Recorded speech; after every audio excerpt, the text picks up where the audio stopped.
Hablar de fenómenos místicos, de eventos extraordinarios en los cuales se dice se aparece la Virgen, siempre crea una cierta susceptibilidad, escepticismo.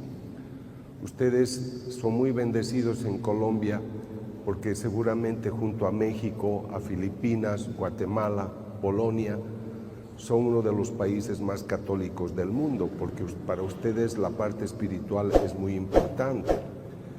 Entonces, yo pienso que en la historia Dios siempre está unido al comportamiento de los humanos y por eso, para animar ese compromiso cristiano espiritual, permite ciertos acontecimientos, como en este caso el de Guadalupe, o como fue Fátima, o como hoy tenemos de manera extraordinaria todos los días en Medjugorje.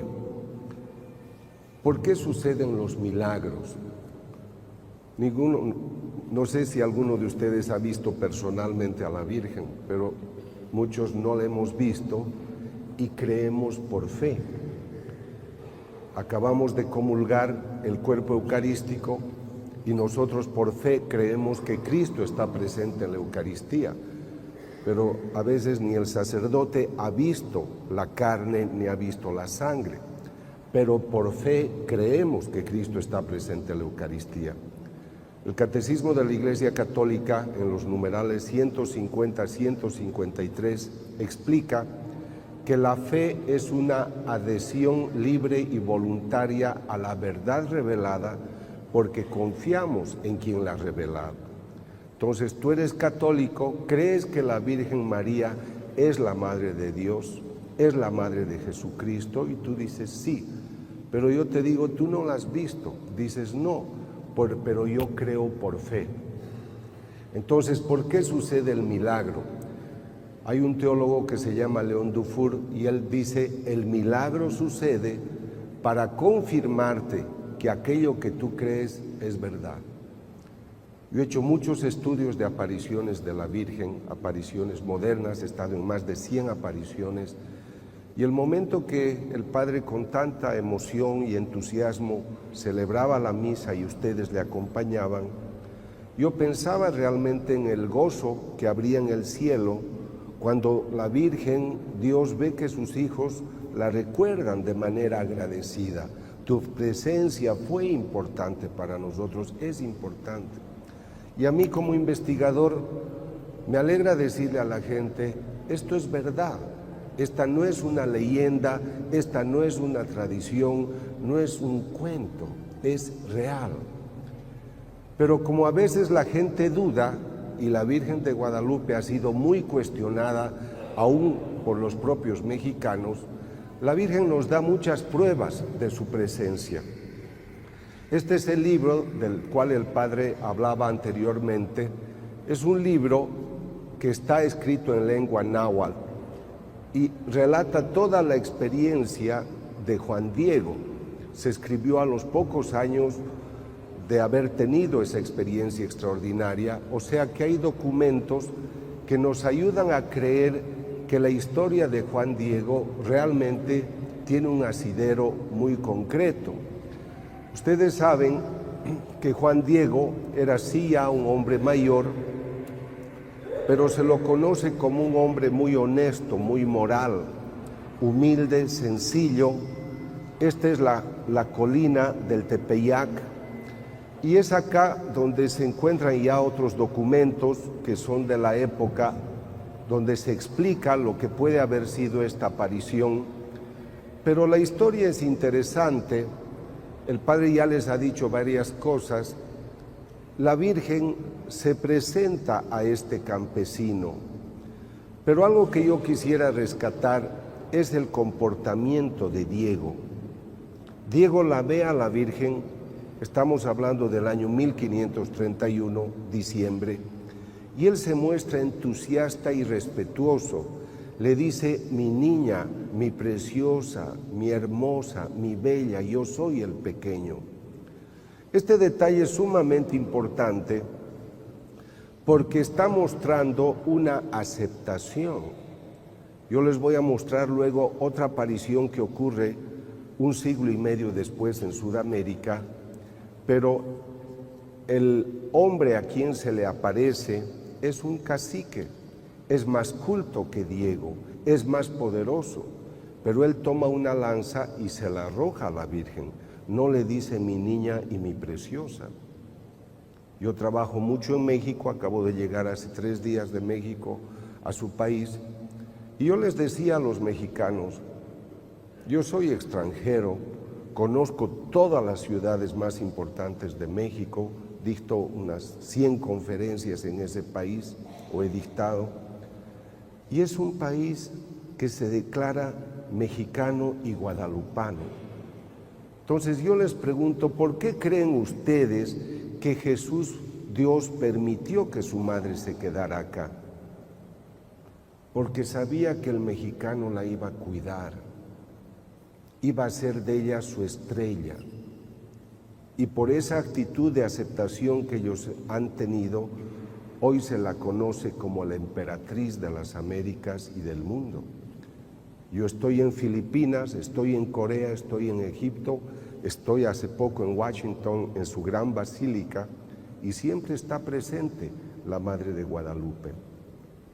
Entonces, yo pienso de que ellos fueron las personas que acogieron esta presencia con mucho amor, pero empieza con toda la actitud que tenía Juan Diego. Guanare es una población pequeña de Venezuela y allá se aparece la Virgen que hoy se conoce como la Virgen de Coromoto. Después de Guadalupe, aunque es muy pequeñita la imagen, yo he estado hace poco en Venezuela con las personas que están trabajando en rescatar esta devoción, la imagen es muy pequeñita, pero cuando se aparece la Virgen al cacique, él no le quiere hablar, él se comporta de manera violenta. Y justamente es en la mano de él que aparece un pequeño papel donde aparece impresa esta imagen. O sea, no es la primera vez. Ya ha habido una impresión tan extraordinaria de este tipo en México. Como señalaba el padre, el obispo no cree al principio. Y esto a mí un poco me sigue impactando, este escepticismo, porque yo he estudiado muchas apariciones en el siglo XXI. Y la primera respuesta que yo he recibido es: no creo. Es verdad que nuestras autoridades tienen que ser muy prudentes y nosotros también, pero no se deben olvidar que nosotros venimos del misterio. ¿Quién de ustedes puede decirme, yo he visto a Dios? ¿Quién me puede explicar con perfección el misterio de la Santísima Trinidad? ¿Quién puede explicar claramente cómo sucedió la resurrección? Nosotros venimos del misterio, pero confiamos en quien pronuncia los secretos o nos da atisbos de ese misterio. ¿Por qué tenemos miedo al misterio si penetrando en el misterio podemos descubrir las maravillas que contiene? Si hay un signo, hay un autor. Si hay un autor, hay una voluntad. Y si hay una voluntad, se pronuncia para decirnos algo. Detrás del signo hay un significado. Entonces, yo digo siempre que el cerebro es como un paracaídas, solo sirve si se abre. Por lo tanto, ha sido importante que después de tener la prueba le dicen, no creo, pero si estás teniendo esta experiencia, dile a la Virgen que te dé una prueba. Él va y le dice, madre, me piden una prueba, toma las flores de ese lugar. La colina del Tepeyac es fría, es invierno, es rocosa, pero él coge unas flores y es ahí donde va a ir.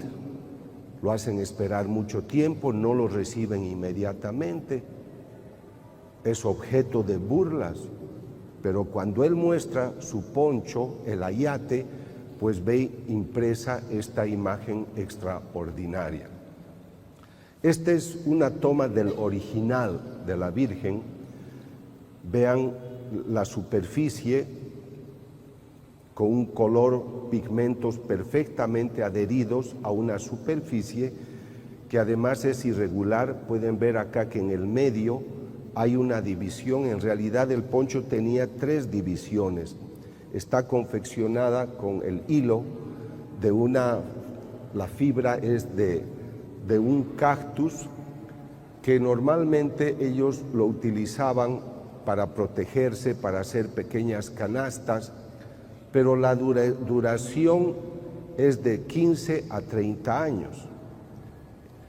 La textura se va deteriorando poco a poco y dura más o menos, como decía, 15 a 30 años, pero esta ya va a tener casi 500 años y está impecable. Estas son las pequeñas construcciones que han ido haciendo poco a poco, porque la Virgen le dice: yo quiero que me hagan acá una pequeña casa. Ha ido creciendo poco a poco. Esto es para que se documenten y tengan una idea del contexto mexicano. Pero ya la imagen empieza a llamar la atención. ¿Cómo puede ser de que salga impresa una imagen con tanta nitidez en una fibra tan áspera, tan rugosa, tan irregular? Cualquier pintor lo primero que busca es que esta, para poder pintar, tenga una superficie lisa y muy regular. Se han hecho estudios con equipos infrarrojos para ver si debajo de la Virgen de la imagen hubiera algún bosquejo. Normalmente todos los pintores, antes de hacer una obra de este tipo, hacen un bosquejo.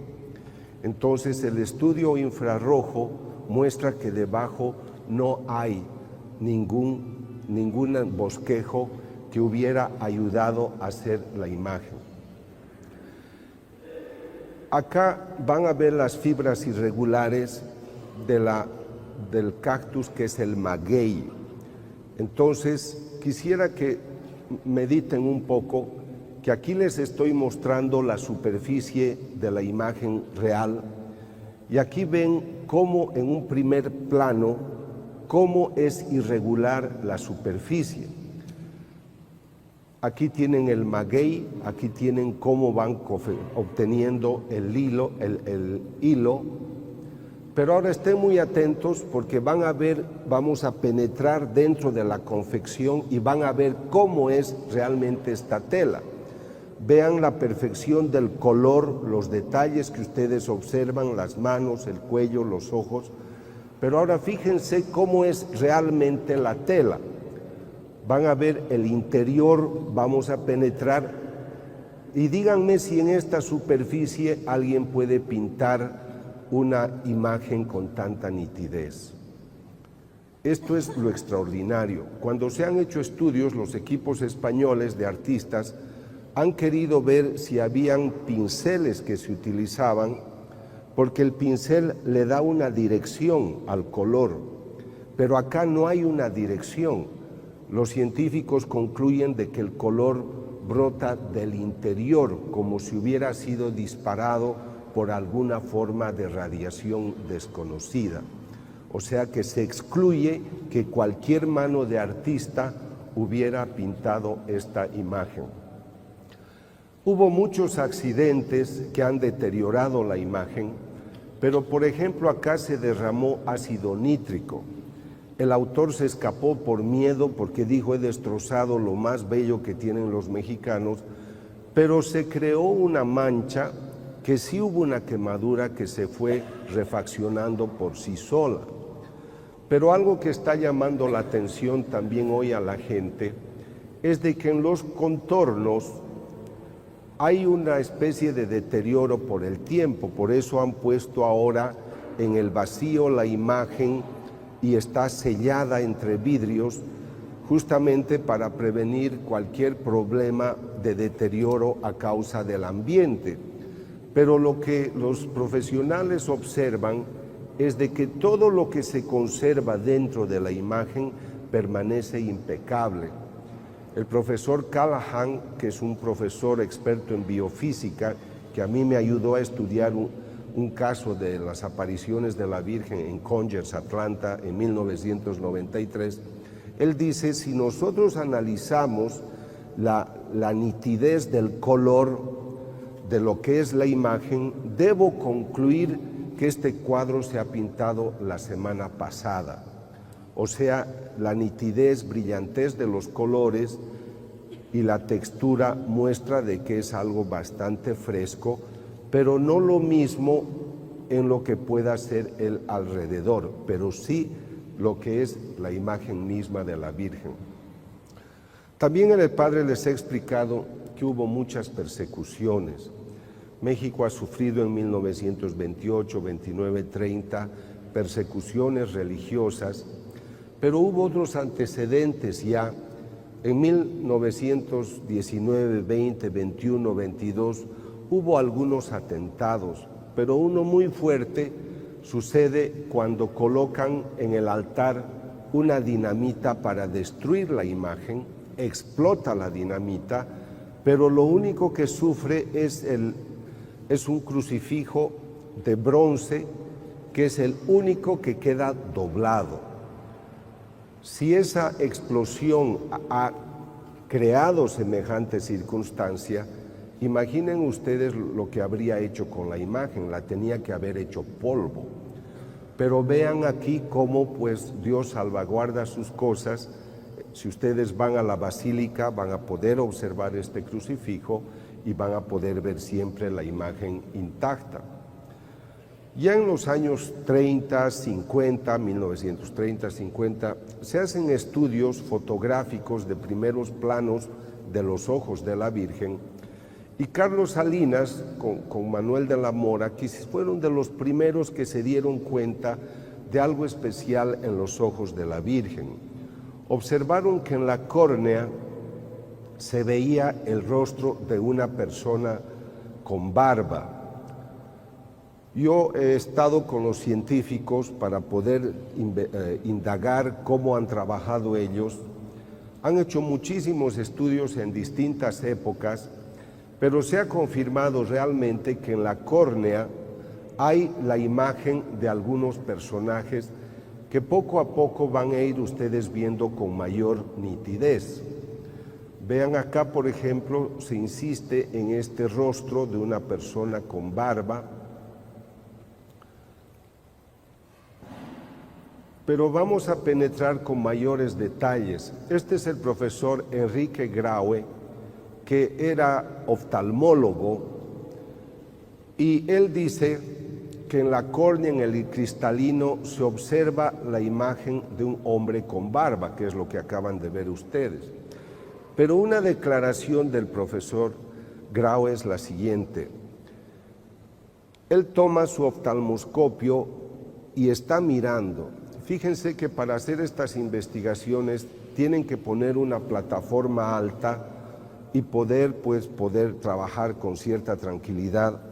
Los periodistas estaban alrededor cuando el profesor Graue iba a mirar los ojos de la Virgen, y en este momento él está mirando, se olvida que tiene público debajo, y mientras mira lo que se llama la profundidad de ojo, dice: levante la vista, por favor. Claro, él se da cuenta luego que ha hablado en voz alta y todos se sorprenden. ¿Por qué has dicho levanta la vista, por favor? Él se siente cohibido, pero dice: yo estoy acostumbrado a ver fondo de ojo, y este ojo tiene el fondo como el que yo veo en mis pacientes. Me olvidé que estaba viendo un cuadro y por eso dije: levante la vista, por favor, que corresponde a la rutina. Años después ha ido un profesor japonés, también oftalmólogo, y cuando él hizo lo mismo se desmayó. Y cuando se recuperó dijo: es que he visto fondo de ojo como veo en muchos pacientes. O sea, no fue solamente el profesor Graue. Yo lo he ido a visitar al profesor José Aste Tonsman, que es de origen peruano, pero vive en México. Él es especialista en digitalización de imágenes y él es el que ha descubierto en plenitud lo que estaba en la córnea del ojo de la Virgen.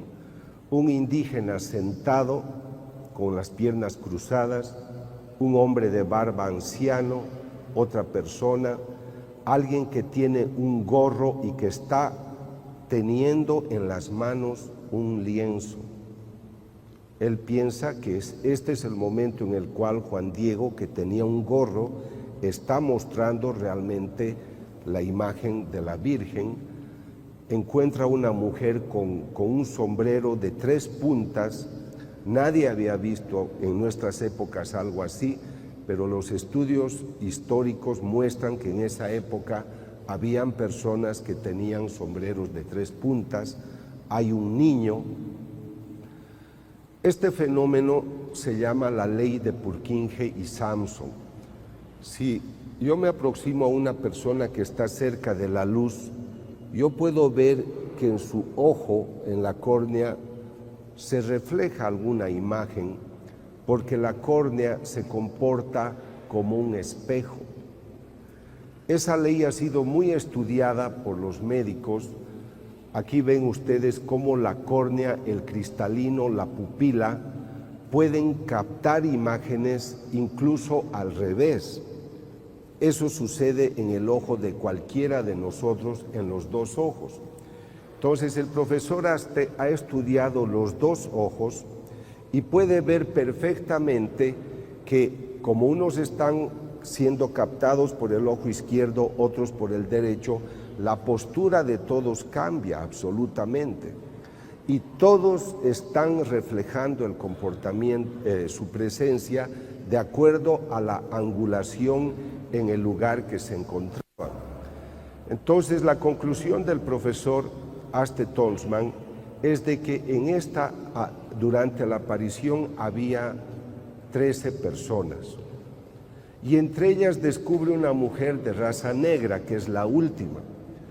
Entonces, como no se sabía de gente de raza negra, porque estamos hablando del 1531, han encontrado unos documentos en los que indica que fueron a trabajar algunas personas a México, obviamente eran esclavos, pero que cuando llegó el obispo Zumárraga a la residencia donde él vivía, él dio inmediata libertad a la negra que trabajaba en su casa, que se llamaba María.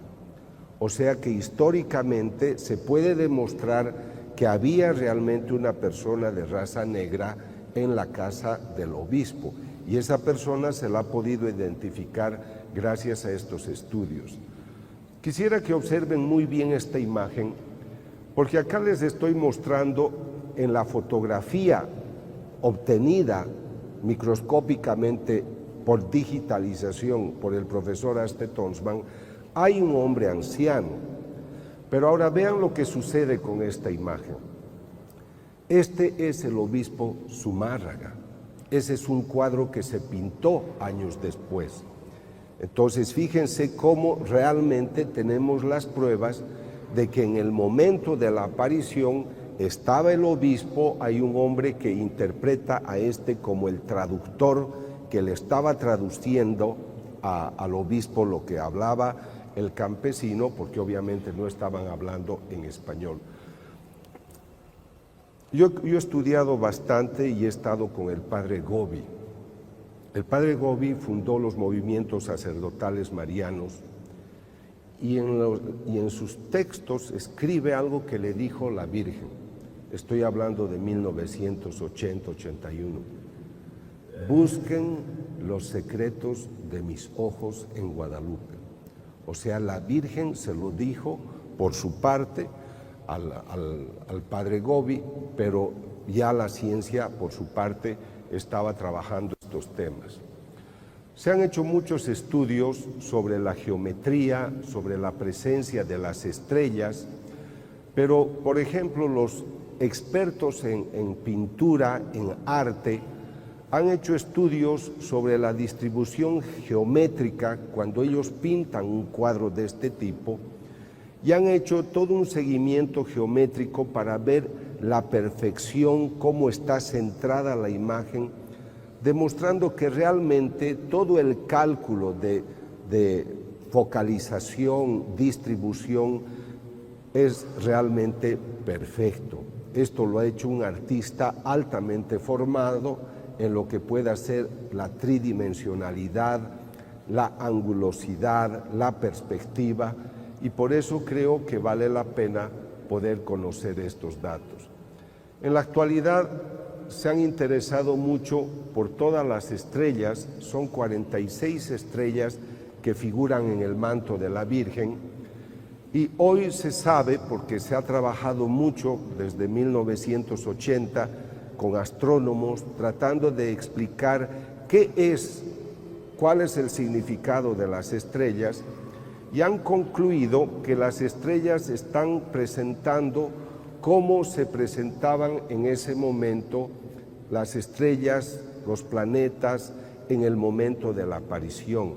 O sea, las constelaciones están representadas perfectamente en el lugar, en la ubicación, en el grado, en la latitud, que ocurrió justamente en diciembre de 1531. Pero ese es un estudio, se están publicando ahora nuevos libros, hace 2 o 3 días me llevaron uno a México, y esta es la presencia de una madre importante.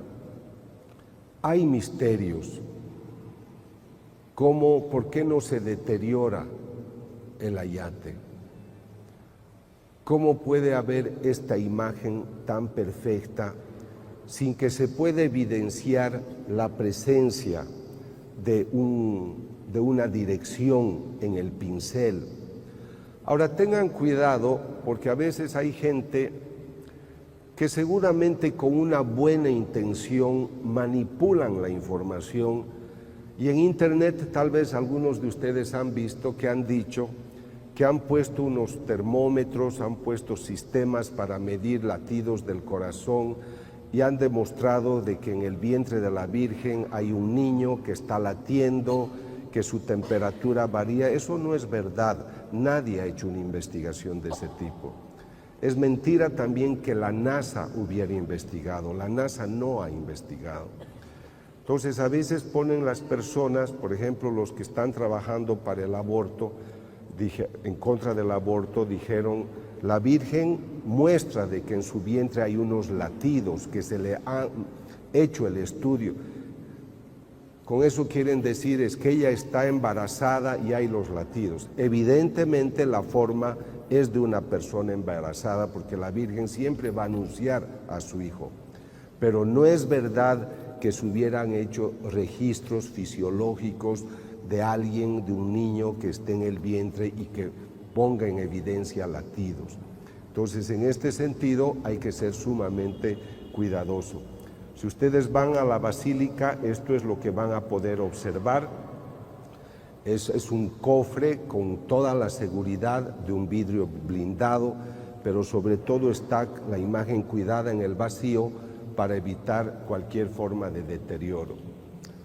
En estos días estuve en Veracruz, viajé al Distrito Federal, estuve en otra ciudad que se llama Tabasco, y los mexicanos tienen muchas formas de devociones. Al año visitan unos 12 millones la basílica, pero gente de todo el mundo, y en estos días, como también les decía el padre, al menos 6 millones de personas visitan. Van de rodillas, pero hay unos que se llaman los antorchistas, son los que yo he visto ahora en Veracruz, en Tabasco. Son jóvenes, la mayoría jóvenes, que encienden la luz donde está la Virgen y la llevan hasta sus pueblos, pero ellos van corriendo, van con una antorcha encendida, hacen 300, 400, 500 kilómetros. Obviamente tienen un coche que va con ellos y los cuida, pero son devociones muy bellas. A las mamás les gusta vestir a sus hijos con la ropa de Guadalupe, y en psicología nosotros llamamos moldeamiento. Los padres aquí en Colombia, yo he visto que también ponen de monaguillos a niños de 3, 4, 5 años de edad. Lo he visto mucho en Popayán. Y eso se llama moldeamiento. Quiere decir que si tú a tu niño desde temprano lo acercas a los bienes de lo que es la verdad espiritual, su cerebro aprende. Los que han leído mis libros sobre el cerebro, la palabra que hiere, que sana, saben que yo explico que cuando tú aprendes algo, eso no se queda en el aire, sino que entra y forma unas huellas en el cerebro, y por esas huellas nosotros tenemos luego muchos comportamientos. Ustedes son un país muy católico porque sus abuelos, sus papás han ido enseñando. Ahora, yo estuve aquí hace unos meses en Medellín y leí el periódico en el que decía que los jóvenes de 16, de 15, 14 años ya no eran tan católicos como sus padres porque sus papás habían bajado el entusiasmo por su vida religiosa. Entonces, este es algo que los sacerdotes, los obispos tienen que tomar en cuenta, porque los papás que hoy tienen 35 años, 40 años, o 30 años, son más relajados, no están asumiendo el rol espiritual que pues han tenido sus papás, y ustedes son una esperanza para el mundo. Yo viajo a Japón, a Corea, a Egipto y encuentro siempre sacerdotes o religiosas de Colombia, sobre todo paisas obviamente, pero es muy importante que comprendan su función. Para todos, la presencia de Guadalupe es un obsequio de Dios al mundo, una obra verdadera de esa Trinidad Santa que quiere atender al mundo, y por eso esta es una de las frases que hay que rescatar. No estoy yo aquí que soy tu madre. Diego estaba preocupado porque su tío estaba enfermo. Entonces la Virgen le dice, tú no te preocupes, él ya está sano. No estoy yo aquí que soy tu madre. Cuando yo vengo a Colombia, muchos se me acercan, me dicen, doctor, mi hijo está en la cárcel, mi marido se ha suicidado. Ustedes han tenido el sufrimiento de la violencia, pero también creo que estas cosas suceden porque nosotros no utilizamos nuestras almas espirituales. Ustedes tienen acá una ciudad cerca que es Sabaneta. A mí me invitó el alcalde del lugar a dictar conferencias y me sorprendió llegar a su oficina y encontrar que la bandera de Sabaneta tenía impresa la Virgen María Auxiliadora. Cuando empecé a estudiar las estadísticas de crimen y de violencia en Sabaneta, es la estadística más baja de toda Colombia, porque en esos lugares oran. En Isaías, en el capítulo 62, leemos una cita muy hermosa. He puesto centinelas sobre tus murallas, Jerusalén, y que no cesen de recordarme mi promesa hasta que yo traiga la paz a Jerusalén. Yo creo que esta presencia y estas frases nos tienen que recordar que tenemos una madre presente, pero nosotros tenemos que ser los centinelas de la ciudad, los centinelas de Colombia, de Medellín, de las familias, ante tanta desintegración, ante tanto aborto, ante tanta convivencia libre. Entonces yo creo que los católicos no estamos usando estas armas. Tengo una joven en México que coordina mis actividades y el día jueves me dice, doctor, le han encontrado un problema a mi mamá y ha dicho que la van a operar el lunes, pero necesito muchísimo dinero y no lo tengo. Entonces, entre los amigos juntamos lo que podíamos hasta el viernes, sábado, pero hay un joven que habla con Jesús. Yo estudio muchos de estos casos. Y Jesús le dice al joven, di a Alicia que yo le he dado las armas, que las utilice. Entonces ella me dice, doctor, Jesús me ha hecho decir que nos ha dado las armas. Le dije, Alicia, la oración, la comunión, el ayuno, eso hay que hacer, sábado y domingo. El lunes va la señora que tiene 65 años al hospital, el médico le hace las pruebas y le dice, aquí hay un cambio, pero creo que mis máquinas están mal. y empiezan a hacer todos los estudios de nuevo y la mamá de mi amiga está perfectamente sana, no necesita cirugía alguna. Porque hemos usado las armas, la oración. Por eso yo aplaudo la actitud del padre y de muchos párrocos que yo conozco en su país, de gente que a ustedes les estimula en la oración. Y ustedes son dóciles. Yo voy a Medellín a muchas iglesias. Cuando yo cuento de esto en mi país o en otros países, digo, yo voy el martes, el miércoles, el jueves a las iglesias en Medellín o en Bogotá y las iglesias se llenan como si fueran domingo, porque ustedes son muy devotos. Entonces, si el mal existe, es porque nosotros no le ponemos el freno. Y el freno no va a venir del gobierno. Ellos harán su parte. Pero cualquiera de ustedes puede arrodillarse en su casa y pedir que Dios blinde su ciudad. Pero tú tienes que ser agradable a Dios. Tú no puedes pedirle bienes a Dios cuando estás peleando con todo el mundo o cuando no buscas vivir en gracia. Así que la madre está esperando que nosotros toquemos sus puertas. Pero yo no quisiera que se queden solamente con la experiencia de Guadalupe. Es la figura de María. Me parece muy hermosa la frase de Grignon de Montfort cuando dice: Dios Padre creó un depósito de todas las aguas y lo llamó mar. Creó un depósito de todas las gracias y lo llamó María. María es la hija del Padre, es la llena de gracia y ella es la madre de toda la humanidad. Ahora, qué dramático para ella pasar de una experiencia extraordinaria de ser la madre del Salvador, dar a luz milagrosamente porque se conservó virgen, dar a luz un hijo santo, al Hijo de Dios, y luego al pie de la cruz dar a luz a unos hijos pecadores que están crucificando a su hijo. Pero ella asume y dice, sí, yo lo hago. ¿Ustedes creen que cuando ella tenía 14 años y medio y recibe la revelación, tú serás la madre? Ella sabía lo que le esperaba. No crean que ella se enteró de esto 3 días antes de la crucifixión. Ella lo supo. Por eso ella guardaba todo en su corazón.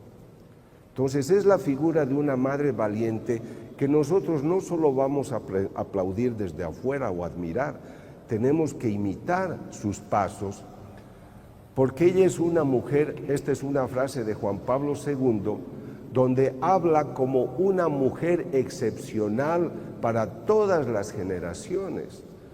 O sea, nosotros tenemos que ser excepcionales. Encontramos injusticia, persecuciones, enfermedades, pero tenemos que ser valientes para afrontar las vicisitudes de la vida.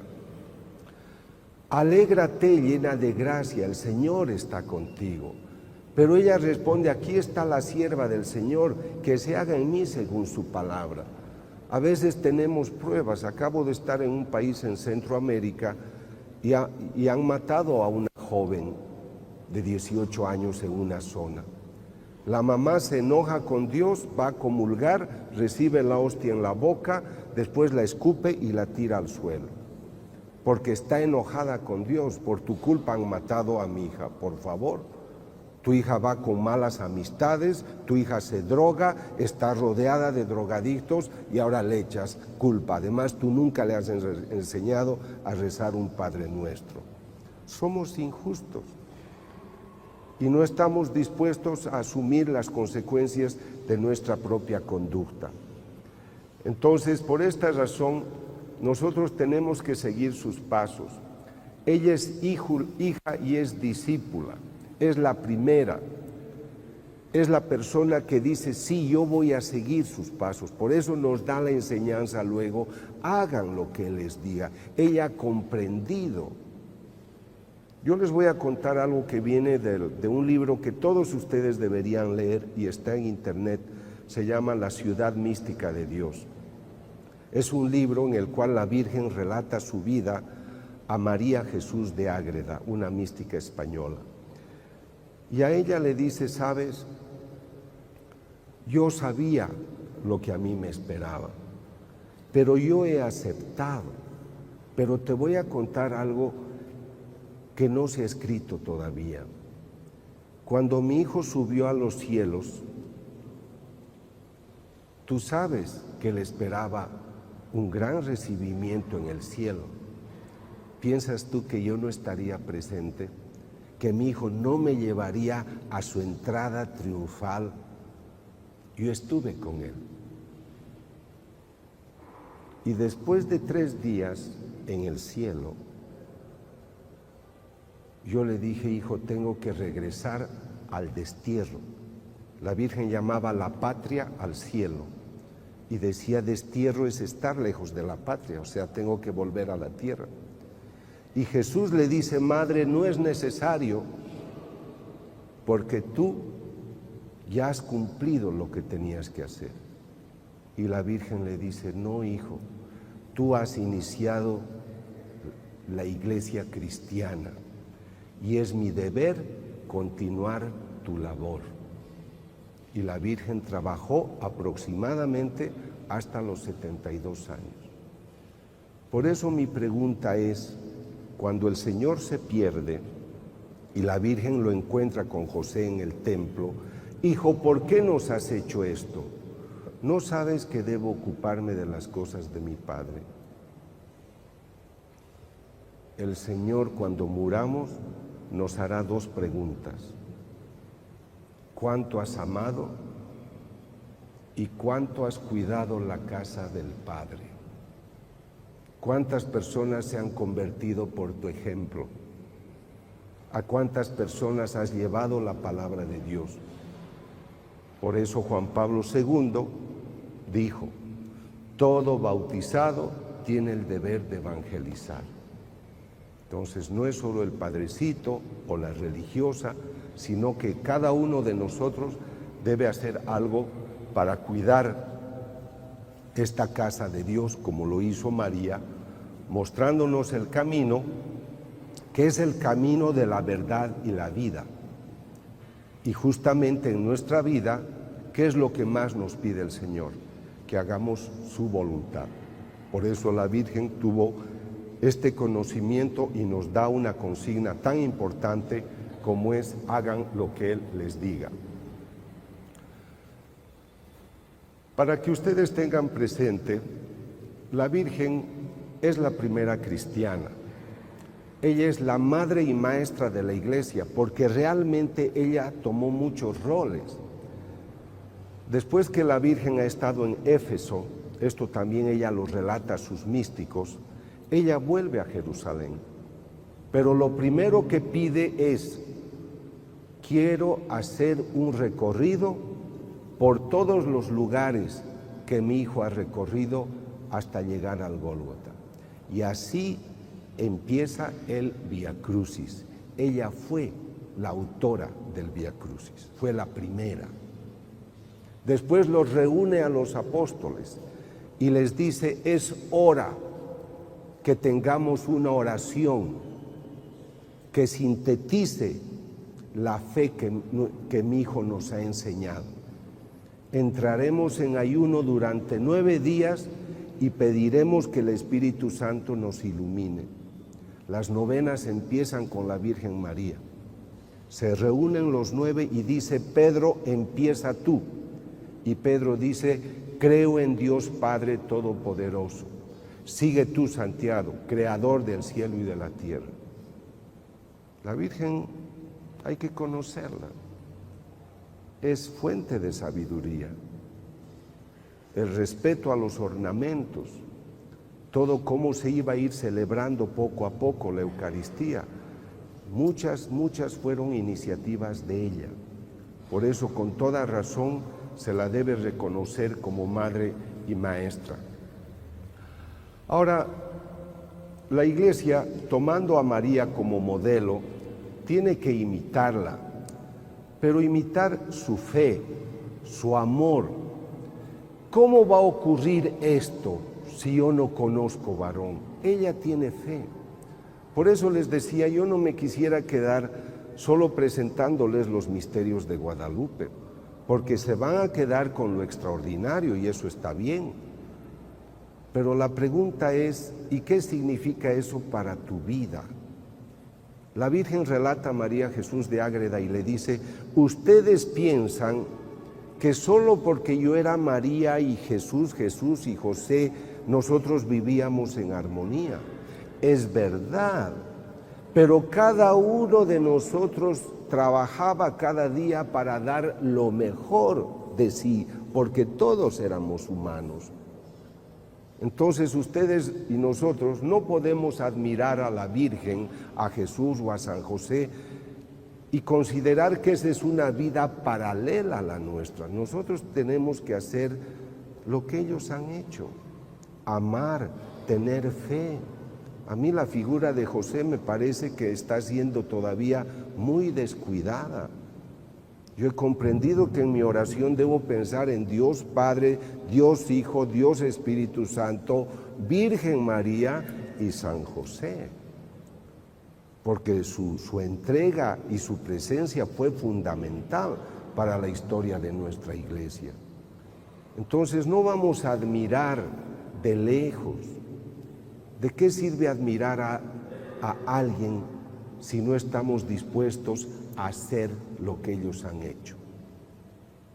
Aplaudimos a Teresa de Calcuta, aplaudimos a Nelson Mandela que acaba de morir, pero ¿cuántos dicen yo voy a hacer lo mismo en lo que a mí me toca? No necesitas ser un gran político, sé un buen hijo, sé un buen parroquiano, sé un buen sacerdote, sé un buen sacristán, sé un buen hijo de familia. Ama y haz lo que quieras.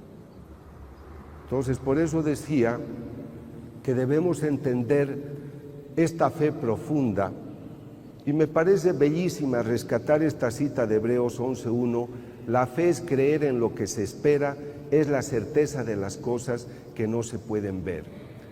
Y es aquí donde aprovecho unos minutos, porque siempre me dicen, doctor, y va a hablar de las hostias que sangran.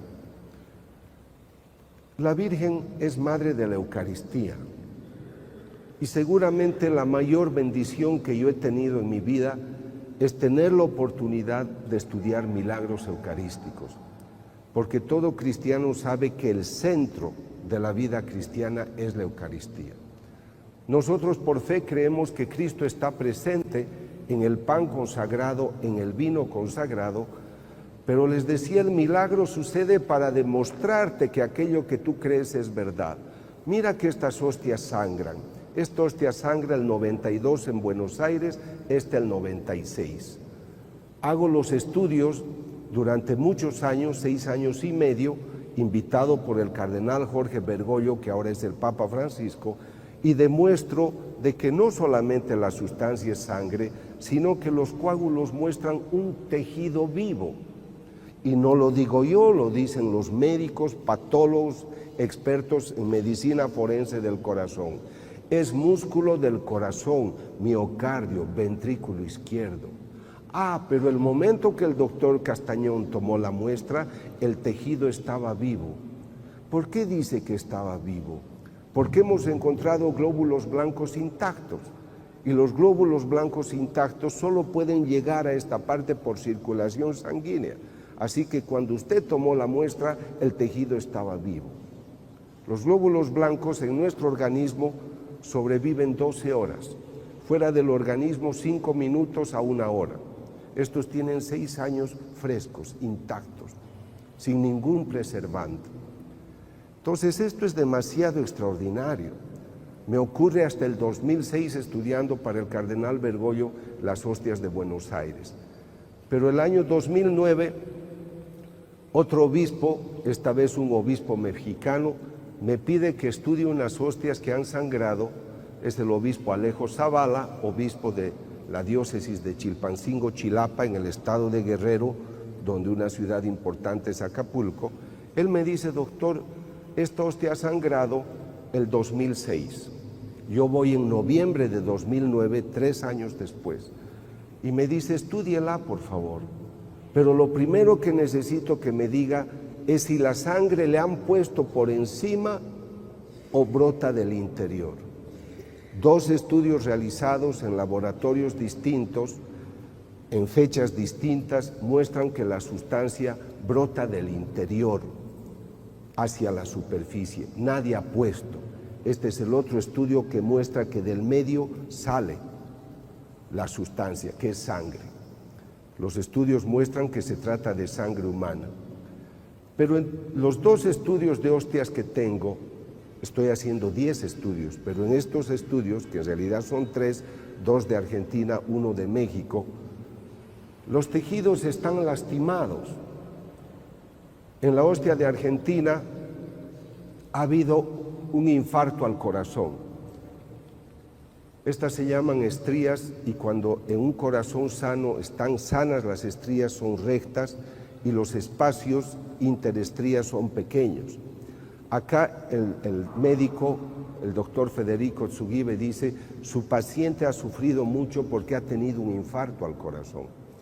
En el estudio de México, que es el más reciente que tengo, el profesor dice: aquí hay unos macrófagos, este es del 28 de julio de 2011, hay unos macrófagos, glóbulos blancos, fagocitando lípidos, porque este tejido está también lastimado, pero los glóbulos blancos están trabajando para reparar esa lesión. Entonces yo voy donde el teólogo, le digo: monseñor, ¿por qué encuentro que la hostia de Argentina y la hostia de México tiene lesiones? Doctor, después de 2000 años, muchos no creen que Cristo esté presente en la Eucaristía. Comulgan en pecado mortal, no le dan el lugar. Hemos encontrado lugares donde venden hostias consagradas a $5 para misas negras, para brujeríos.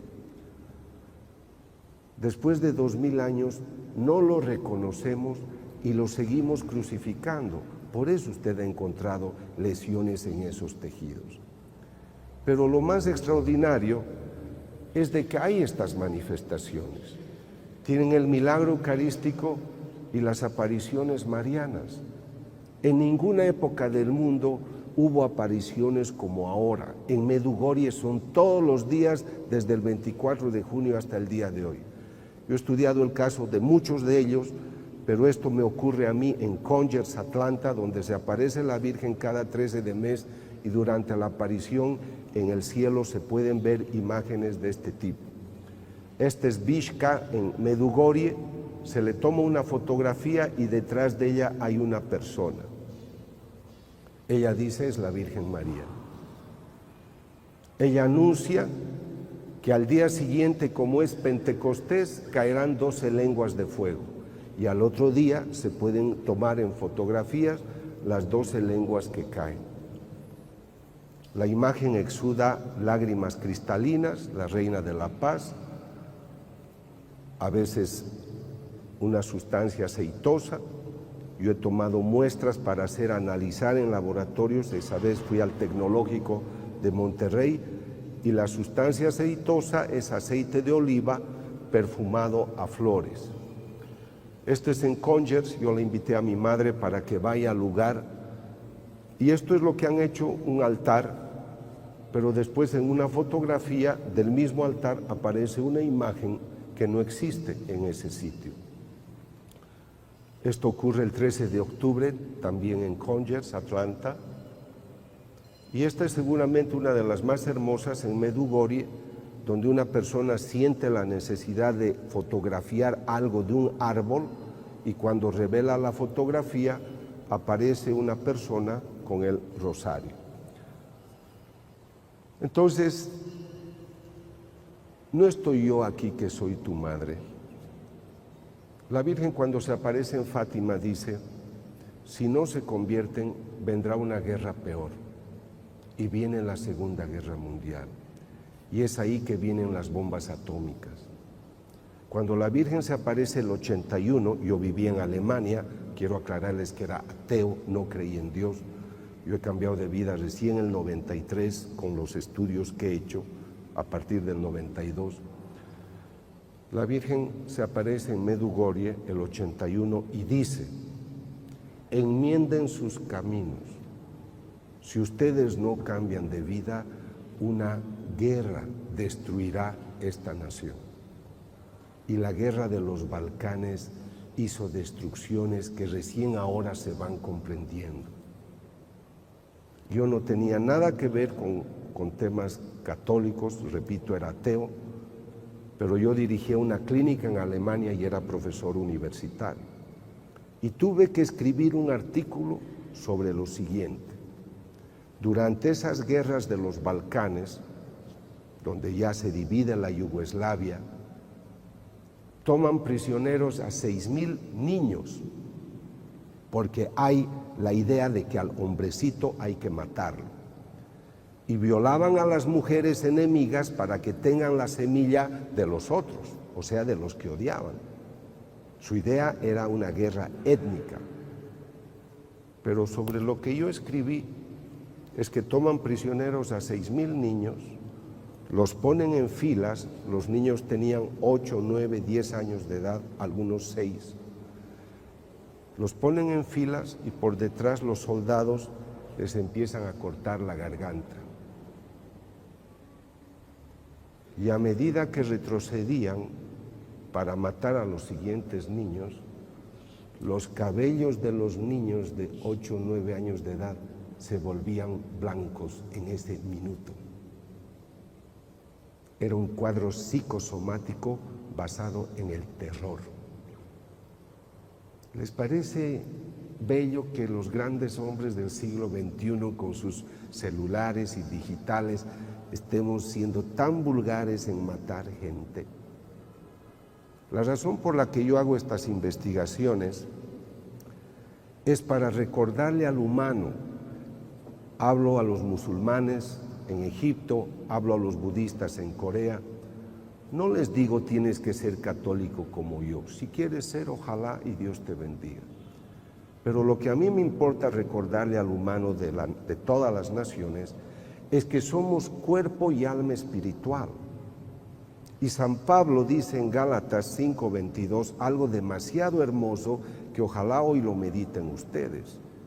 El fruto del Espíritu es el amor, es la paz, es la armonía. Entonces, si en tu casa no hay paz, si en tu vida personal no hay armonía, si en tu país no hay paz, es que el Espíritu de Dios no está vigente. Y por eso a las personas no les importa matar. Yo por mi trabajo me rodeo de gente a veces que está contraria a la ley. Van a mis conferencias. Doctor, yo lo escuché hace un año y decidí cambiar de vida porque yo era un hombre muy malo, era sicario. Pero hoy quiero cambiar. Y hace 10 días estaba en Veracruz, llegó un joven y le dijo al sacerdote: Padre, mis manos están manchadas de sangre y he perdido la cuenta de aquellos que he matado. Pero mataba porque era mi trabajo. Y las personas lloran y lloran y lloran. ¿Por qué lloran? Porque empiezan a sentir que su madre toca la puerta. Por eso la nueva evangelización. Por eso cada uno de nosotros al salir de acá no puede decir qué interesante lo que ha hablado el doctor. La pregunta es, ¿qué estás haciendo con tu espíritu? ¿Te reconocen porque eres la persona que ama, la que resuelve el problema o la que crea el problema? ¿Eres la persona en la cual uno ve que está el Señor en su vida? El Señor dijo, porque ustedes aman, reconocerán que son mis discípulos. No es porque hablas demasiado o porque llevas muchas medallas en tu cuello, es porque amas. Y a las personas que aman se las reconoce por eso. Entonces, ¿con qué quisiera concluir? De que ella está, pero necesita de unos brazos. Han festejado bien a Guadalupe, pero ahora, ¿qué vas a hacer con eso? Tienen que salir con la antorcha encendida y decir, desde ahora yo salgo de aquí a buscar la oveja perdida, porque tú tienes que ser la madre o el padre de esa persona que todavía no conoce a Dios. Que Dios les bendiga y muchas gracias.